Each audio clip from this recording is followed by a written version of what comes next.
स्वामी समर्थ. जय जय स्वामी समर्थ.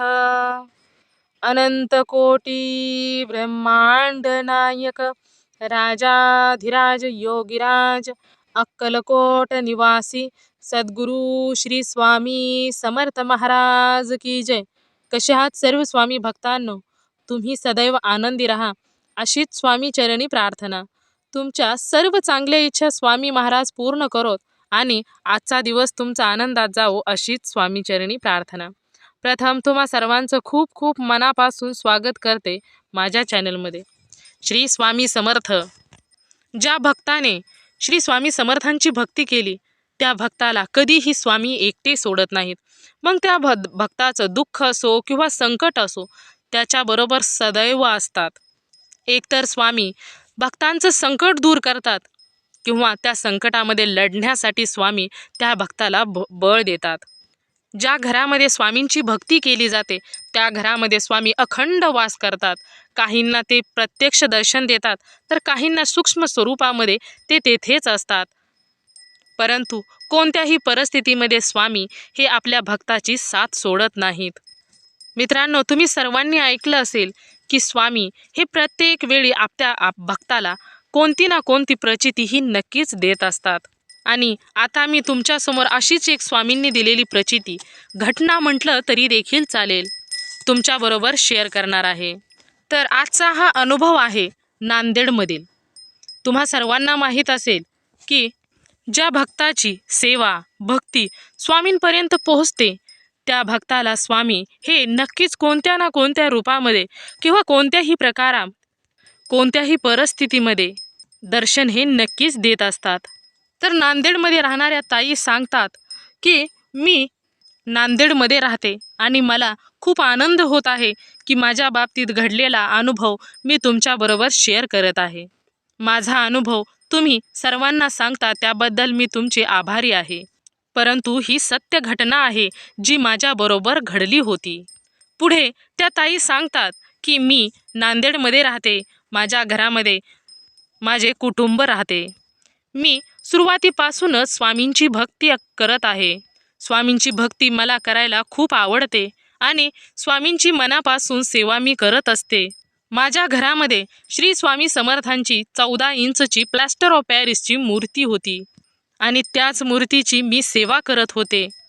त्या मूर्तीकडे पाहिलं की स्वामी साक्षात माझ्या घरात आहेत असं मला वाटत होते. एवढी स्वामींची सुंदर मूर्ती होती. जणू काही स्वामी समर्थ माझ्या घरामध्येच बसले आहेत असे मला वाटत होते. स्वामींच्या मूर्तीला मी दररोज खाऊ घालत होते. माझ्याबरोबर जे काही घरामध्ये करेल त्याचा नैवेद्य दाखवत होते. अशा प्रकारे मी दररोज स्वामींची नित्य सेवा करत होते. परंतु एके दिवशी काय झालं कुणास ठाऊक, माझ्या मुलीच्या हातून ती मूर्ती थोडीशी खंडित झाली.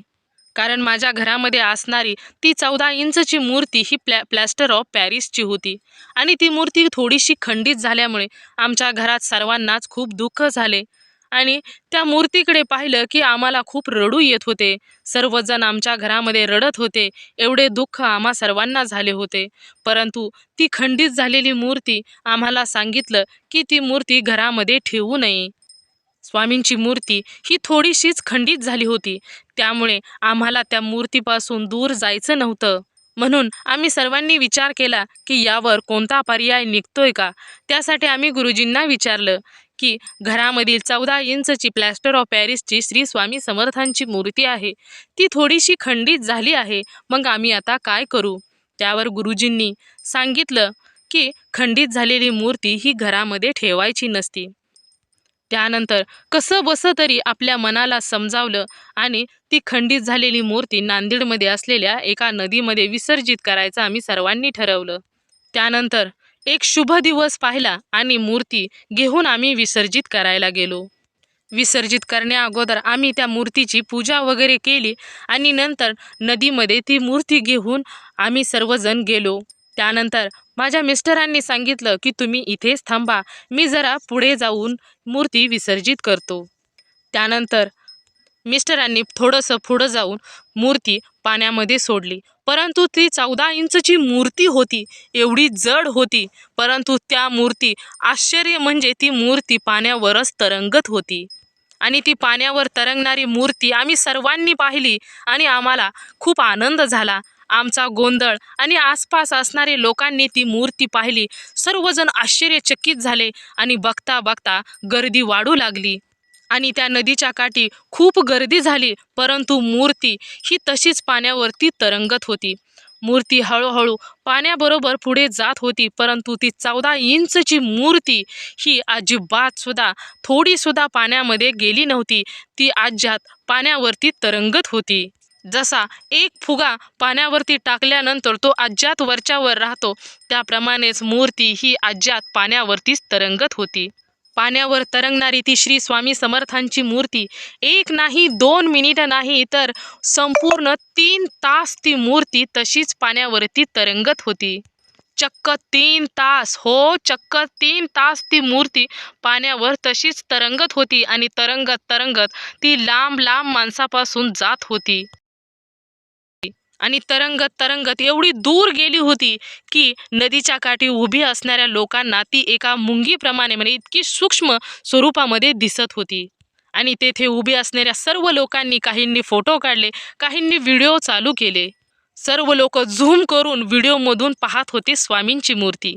आणि नंतर खूप दूर गेल्यानंतर मूर्ती पाण्यामध्ये बुडण्या अगोदर स्वामींनी पाठ फिरवली, सर्वांकडे तोंड करून पाहिलं. वाहत जाताना ती मूर्ती सर्व लोकांकडे पाठ होती, परंतु पाण्यामध्ये बुडण्या अगोदर, पाण्यामध्ये जाण्या अगोदर स्वामींची मूर्ती गरकन फिरली आणि सर्वांकडे तोंड केलं. जशी स्वामींची मूर्ती फिरली आणि माणसांकडे, सर्व लोकांकडे स्वामींचं तोंड झालं, त्यावेळेस त्या नदीकाठी जोरजोरात आरडाओरडा चालू झाला. कारण सर्वांच्या आनंदाला पारावारच नव्हता. स्वामींनी चक्क सर्वांकडे पाहिलं आणि त्यानंतर तीच मूर्ती पाण्यामध्ये बुडाली. हे दृश्य तब्बल 3 तास उभे राहून लोक पाहत होते.